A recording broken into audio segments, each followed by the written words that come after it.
ವೀಕ್ಷಕರೇ, ಪ್ರತಿಯೊಬ್ಬ ವ್ಯಕ್ತಿಯು ಜಾಬ್ ಪ್ರೆಷರ್ನಿಂದನೂ ಅಥವಾ ಇನ್ಕಮ್ ಶಾರ್ಟೇಜ್ನಿಂದನೂ ಬಿಸ್ನೆಸ್ ಸ್ಟಾರ್ಟ್ ಮಾಡಬೇಕು ಅಂದ್ಕೊಂಡಿರ್ತಾರೆ. ಆದರೆ ಎಲ್ಲರೂ ಬಿಸ್ನೆಸ್ ಮಾಡೋಕ್ಕಾಗಲ್ಲ, ಯಾಕಂದರೆ ಬಿಸ್ನೆಸ್ ಮಾಡೋಕ್ಕೆ ಇನ್ವೆಸ್ಟ್ಮೆಂಟ್ ಬೇಕಲ್ಲ. ಆದರೆ ಈ ಒಂದು ಕಾನ್ಸೆಪ್ಟ್ನಲ್ಲಿ ಒಂದಿಷ್ಟು ಬಿಸ್ನೆಸ್ ಐಡಿಯಾಗಳನ್ನು ಪ್ರೆಸೆಂಟ್ ಮಾಡಿದ್ದೀವಿ. ಅದು ಜೀರೋ ಇನ್ವೆಸ್ಟ್ಮೆಂಟ್ನಲ್ಲಿ ಸ್ಟಾರ್ಟ್ ಮಾಡಬಹುದಾದ ಬಿಸ್ನೆಸ್ಗಳು. ಬಿಸ್ನೆಸ್ ಅಂದರೆ ಯಾವುದೋ ಒಂದು ಪ್ರಾಬ್ಲಮ್ಗೆ ಸೊಲ್ಯೂಷನನ್ನು ಸಪ್ಲೈ ಮಾಡೋದು. ಈ ಡಿಜಿಟಲ್ ದುನಿಯಾದಲ್ಲಿ ಲಕ್ಷಗಟ್ಟಲೆ ಆಪರ್ಚುನಿಟೀಸ್ ಇದೆ. ಆ ಆಪರ್ಚುನಿಟೀಸ್ಗಳನ್ನ ಅಕ್ಸೆಪ್ಟ್ ಮಾಡೋಕ್ಕೆ ನಾವು ಯಾವಾಗಲೂ ರೆಡಿ ಇರಬೇಕಷ್ಟೇ. ಯಾವುದೇ ಬಿಸ್ನೆಸ್ ಆಗಲಿ ಅದು ಶುರುವಾಗೋದು ತುಂಬ ಚಿಕ್ಕ ಪ್ರಮಾಣದಿಂದ. ನೀವು ಅದರ ಮೇಲೆ ಎಷ್ಟು ಎಫರ್ಟ್ ಮತ್ತು ಇಂಟ್ರೆಸ್ಟ್ ಕೊಡ್ತೀರಿ ಅನ್ನೋದ್ರ ಮೇಲೆ ನಿಮ್ಮ ಬಿಸ್ನೆಸ್ ಎಷ್ಟು ದೊಡ್ಡ ಮಟ್ಟಕ್ಕೆ ತಲುಪುತ್ತೆ ಅನ್ನೋದು ಡಿಸೈಡ್ ಆಗುತ್ತೆ. ಆ್ಯಂಡ್ ಮೋಸ್ಟ್ ಇಂಪಾರ್ಟೆಂಟ್, ಜೀರೋ ಇನ್ವೆಸ್ಟ್ಮೆಂಟಿಂದ ಶುರು ಮಾಡೋ ಬಿಸ್ನೆಸ್ಗಳಿಗಂತೂ ಅತಿ ಹೆಚ್ಚಿನ ಎಫರ್ಟ್ ಹಾಕಲೇಬೇಕು. ಯಾಕಂದರೆ ಜೀರೋ ಇನ್ವೆಸ್ಟ್ಮೆಂಟ್ ಅಲ್ವಾ, ದುಡ್ಡೇನು ಹಾಕಿಲ್ಲ ಹೋದರೆ ಹೋಗಲಿ ಅಂತ ಬಿಟ್ಟರೆ ಖಂಡಿತ ಸಕ್ಸಸ್ ಸಿಗಲ್ಲ.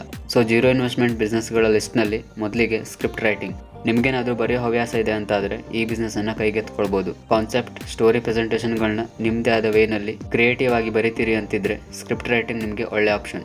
ದೊಡ್ಡ ದೊಡ್ಡ ಪ್ರಾಡಕ್ಟ್ ಬ್ರ್ಯಾಂಡ್ಗಳು, ಶಾರ್ಟ್ ಫಿಲ್ಮ್ ಮೇಕರ್ಸ್, ಯೂಟ್ಯೂಬರ್ಸ್ ಹಾಗೆ ಅಡ್ವರ್ಟೈಸ್ಮೆಂಟ್ ಕಂಪನಿಗಳು ಈ ಎಲ್ಲ ಕಡೆ ಸ್ಕ್ರಿಪ್ಟ್ ರೈಟಿಂಗ್ ಆಪರ್ಚುನಿಟಿ ಸಿಗುತ್ತೆ. ಜಸ್ಟ್ ನೀವು ಸ್ಕ್ರಿಪ್ಟ್ ರೈಟಿಂಗ್ ಸ್ಕಿಲ್ಸ್ನ ಜಾಸ್ತಿ ಮಾಡಿಕೊಂಡು ಸೋಷಿಯಲ್ ಮೀಡಿಯಾ ಮುಖಾಂತರನೋ ಅಥವಾ ವೆಬ್ಸೈಟ್ಗಳ ಮುಖಾಂತರನೋ ನಿಮ್ಮ ಬಿಸ್ನೆಸ್ಸನ್ನು ಮಾರ್ಕೆಟಿಂಗ್ ಮಾಡಿಸ್ಬೋದು. ನೆಕ್ಸ್ಟ್, ಬ್ಲಾಗಿಂಗ್ ಆಲ್ಮೋಸ್ಟ್ ಎಲ್ರಿಗೂ ಗೊತ್ತೇ ಇದೆ. ಒಂದು ನಿರ್ದಿಷ್ಟ ವಸ್ತುವಿನ ಬಗ್ಗೆನೋ ಅಥವಾ ವಿಷಯದ ಬಗ್ಗೆ ನಿಮಗೆ ಗೊತ್ತಿರುವಷ್ಟು ಡೀಟೇಲ್ಸನ್ನು ಬರೆದು ಒಂದಿಷ್ಟು ಫೋಟೋ ಜೊತೆಗೆ ಅದನ್ನು ವೆಬ್ಗಳಲ್ಲಿ ಪಬ್ಲಿಷ್ ಮಾಡೋದು. ಬ್ಲಾಗಿಂಗ್ ಎಲ್ಲ ಫ್ರೀ ವೆಬ್ಸೈಟ್ಗಳು ಸಿಗುತ್ತೆ. ಟ್ರೆಂಡಿಂಗ್ ಟಾಪಿಕ್ಗಳ ಮೇಲೆ ಡೀಟೇಲ್ಸ್ ಹಾಕಿ ಪ್ರೆಸೆಂಟ್ ಮಾಡಿದರೆ ಈ ಫೀಲ್ಡ್ನಲ್ಲಿ ಒಳ್ಳೆ ಆದಾಯ ಮಾಡ್ಬೋದು. ಇನ್ನು ಫ್ರೀಲಾನ್ಸಿಂಗ್ ಅನ್ನೋದು ಇನ್ಫ್ಲುಯೆನ್ಸ್ ಥರ. ಎರಡು ವ್ಯಕ್ತಿಗಳಿರ್ತಾರೆ, ಒಬ್ಬರಿಗೆ ಒಂದು ಸರ್ವಿಸ್ ಬೇಕಾಗಿರುತ್ತೆ, ಇನ್ನೊಬ್ಬರು ಆ ಸರ್ವಿಸನ್ನು ಪ್ರೊವೈಡ್ ಮಾಡೋರು. ನಿಮ್ಮ ಕೆಲಸ ಏನು ಅಂದರೆ ಸರ್ವಿಸ್ ಪ್ರೊವೈಡರ್ ಕಡೆಯಿಂದ ಸರ್ವಿಸ್ ಬೇಕಾಗಿರೋರಿಗೆ ಅದನ್ನು ರೀಚ್ ಮಾಡಿಸೋದು. ಇದಕ್ಕೆ ಒಂದಿಷ್ಟು ಕಮಿಷನ್ ಹಣ ದೊರೆಯುತ್ತೆ. ಫ್ರೀಲಾನ್ಸಿಂಗ್ಗೆ ತುಂಬಾ ವೆಬ್ಸೈಟ್ಗಳಿವೆ, ರಿಜಿಸ್ಟ್ರೇಷನ್ ಕೂಡ ಫ್ರೀ ಇರುತ್ತೆ ವೀಕ್ಷಕರೇ.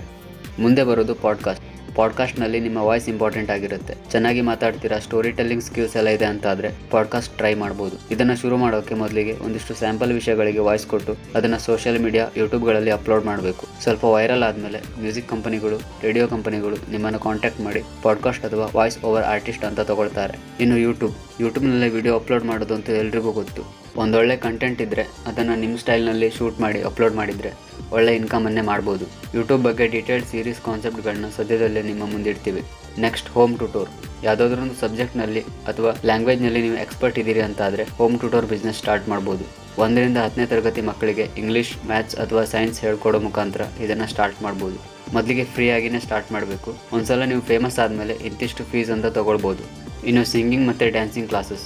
ನಿಮಗೆ ಚೆನ್ನಾಗಿ ಹಾಡೋಕೆ ಬರುತ್ತೆ ಅಥವಾ ಡ್ಯಾನ್ಸ್ ಬರುತ್ತೆ ಅಂತ ಆದರೆ ಸಿಂಗಿಂಗ್ ಮತ್ತು ಡ್ಯಾನ್ಸಿಂಗ್ ಕ್ಲಾಸಸ್ಗಳನ್ನ ಶುರು ಮಾಡ್ಬೋದು ವೀಕ್ಷಕರೇ. ಇದಕ್ಕೆಲ್ಲ ಮಾರ್ಕೆಟಿಂಗ್ ಸ್ವಲ್ಪ ಜಾಸ್ತಿ ಮಾಡಬೇಕಾಗುತ್ತೆ. ಲಾಸ್ಟ್ನಲ್ಲಿ ರೀಸೆಲ್ಲಿಂಗ್ ಬಿಸ್ನೆಸ್. ತುಂಬ ಈಸಿ ಮತ್ತು ಜಾಸ್ತಿ ಆದಾಯ ಕೊಡೋ ಬಿಸ್ನೆಸ್ ಇದು. ಈ ಬಿಸ್ನೆಸ್ನಲ್ಲಿ ನೀವು ಬೇರೆ ಯಾವುದೋ ಕಾಮರ್ಸ್ ವೆಬ್ಸೈಟ್ನ ಪ್ರಾಡಕ್ಟ್ಗಳನ್ನು ನಿಮ್ಮ ಸೈಟ್ ಮುಖಾಂತರ ಸೆಲ್ ಮಾಡಿ ದುಡ್ಡು ಮಾಡ್ಬೋದು. ಇದು ಕಮಿಷನ್ ರೂಪದಲ್ಲಿ ಸಿಗುತ್ತೆ. ಅಮೆಜಾನ್, ಫ್ಲಿಪ್ಕಾರ್ಟ್, ಮೀಶೋ ಹೀಗೆ ಫೇಮಸ್ ಶಾಪಿಂಗ್ ಸೈಟ್ಗಳ ರೀಸೆಲ್ಲಿಂಗ್ ಕಾನ್ಸೆಪ್ಟ್ ಈಗಾಗಲೇ ಅವೈಲೇಬಲ್ ಇದೆ. ಕಂಪ್ಲೀಟ್ ಆನ್ಲೈನ್ ಪ್ರೊಸೆಸ್ ಆಗಿರೋದ್ರಿಂದ ಇದರಲ್ಲಿ ಸ್ವಲ್ಪ ತಲೆ ಓಡಿಸಿ ಮಾರ್ಕೆಟಿಂಗ್ ಮಾಡಿದ್ರೆ ಒಳ್ಳೆ ಹಣ ಗಳಿಸ್ಬೋದು. ಫ್ಲಿಪ್ಕಾರ್ಟ್ನ ರೀಸೆಲ್ಲಿಂಗ್ ಕಾನ್ಸೆಪ್ಟ್ ವಿಡಿಯೋ ಲಿಂಕ್ ಡಿಸ್ಕ್ರಿಪ್ಷನ್ನಲ್ಲಿದೆ ವೀಕ್ಷಕರೇ. ಯಾವುದೇ ಬಿಸ್ನೆಸ್ ಆದರೂ ಎಫರ್ಟ್ ಇಲ್ಲದೆ ದೊಡ್ಡ ಮಟ್ಟಕ್ಕೆ ಬೆಳೆಯೋದಿಲ್ಲ. ಸಣ್ಣದಾಗೆ ಶುರು ಮಾಡಿ, ಆದರೆ ಯಾವತ್ತೂ ಬಿಟ್ಕೊಡ್ಬೇಡಿ. ಧನ್ಯವಾದಗಳು.